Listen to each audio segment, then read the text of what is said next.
தமிழ் மொழியால் இணைந்த அனைவருக்கும் வணக்கம். இன்றைக்கி என்ன ரெசிபி பார்க்க போகிறோம்னாக்கா, இந்த வெயில் காலத்துக்கு ஏற்ற மாதிரி ஒரு லெமன் ஜூஸ் தான். நார்மலாக நம்ம போடுற லெமன் ஜூஸ் மாதிரி இல்லாமல் கொஞ்சம் டிஃப்ரெண்ட்டாக நம்ம ட்ரை பண்ணலாம். இதுக்கு நான் ஒரு பழம் எடுத்துருக்கிறேன். இந்த ஒரு பழத்தை எவ்வளோ தான் நம்ம பழமாக பார்த்து எடுத்தாலும் கொஞ்சம் லைட்டாக இப்படி குயிஸ் பண்ணிக்கோங்க. ஒரு மிக்சி ஜார் எடுத்துக்கலாம். அந்த மிக்சி ஜாரில் பழத்தை ரெண்டாக கட் பண்ணி ஒரு பழத்தையும் கொட்டை இல்லாமல் ஜூஸ் மட்டும் எடுத்துக்கலாம். உங்கள்கிட்ட லெமன் புளிகிறது இருந்தால் அதில் கூட நீங்கள் புளிஞ்சிக்கலாம். ஒரு கொட்டை விழுந்தால் கூட அந்த ஜூஸ் கெடுத்துரும். அதனால் கொட்டை சுத்தமாக இருக்கக்கூடாது. அந்த மாதிரி எடுத்துக்கலாம். இல்லைனாக்கா நீங்கள் ஜூஸ் புளிஞ்சிட்டு கூட நீங்கள் ஸ்பூன் வச்சு இந்த கொட்டையை ரிமூவ் பண்ணிக்கலாம். கண்டிப்பாக கொட்டை இருக்கக்கூடாது. ஒரு கொட்டை விழுந்தாலும் அந்த ஜூஸை நம்ம குடிக்க முடியாது. இப்போ ஜூஸ் எடுத்தாச்சு. பாருங்கள், ரொம்ப சின்ன பீஸாக இஞ்சி ஒரு துண்டு, கொஞ்சம் ஒரு பிஞ்சு உப்பு,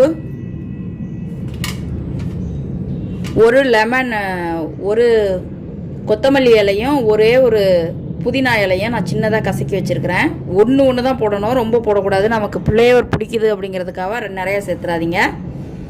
தேங்காய் பால் பாருங்கள், இந்த பேக் சைடில் உள்ள அந்த ப்ரௌன் கலரை எடுத்துருங்க. எடுத்துகிட்டு ஒரு பீஸ் இந்த அளவுக்கு போட்டுக்கோங்க. ஒரு லெமனுக்கு இது போதுமானதாக இருக்கும்.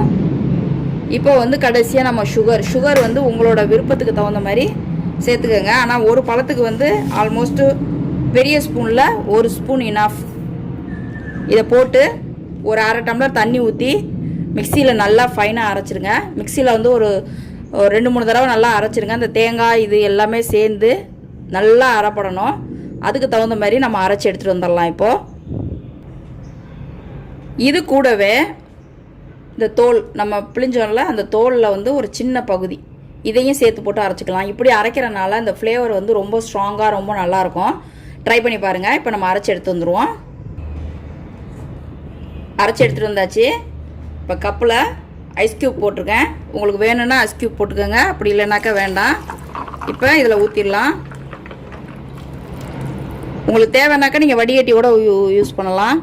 பாருங்கள் எவ்வளோ சூப்பராக இருக்குன்னு. நார்மலாக இருக்கிற லெமன் ஜூஸ் மாதிரி இல்லாமல் ரொம்பவே டிஃப்ரெண்ட்டாக இருக்குது.